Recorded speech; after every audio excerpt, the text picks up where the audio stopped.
Go. David sat at his desk by his bed and stared at the rock. It was a very plain rock about the size of a baseball. In bright gold letters, it sported the words, Grandfather and David, 1996. It was Saturday and David was really missing his grandfather. They had been pals. As he held the rock, David remembered another Saturday almost a year ago. 2, go. It was a sunny day in June. Grandfather came for David as he usually did on Saturday.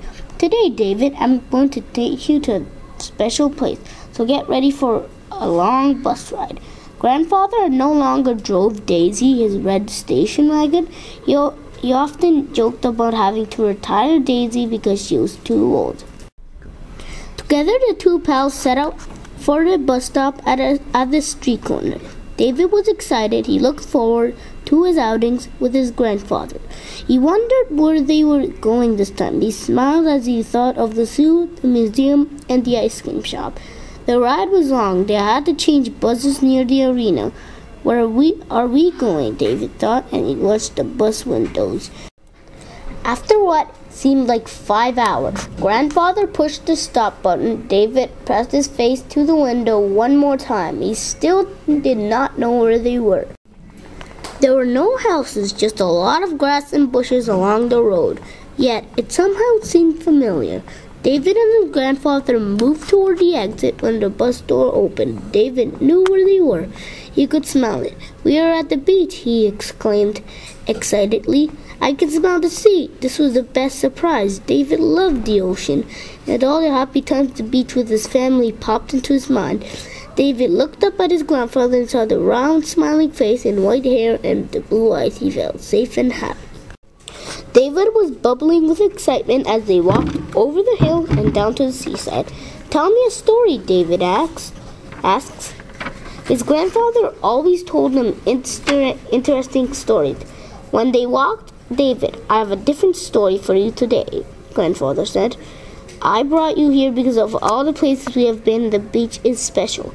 When you were just a baby, we would come here often. I would swoop you up in the air so that your face would catch the sea air. Then down you would go, splashing your feet in the waves. Even as a baby, you loved the sea. This is where we became best pals and we shared our happiest outings. And like the sea, the sand, and the rocks, our memories will last forever. Grandfather bent down and picked up the rock. He placed the rock on David's small hands.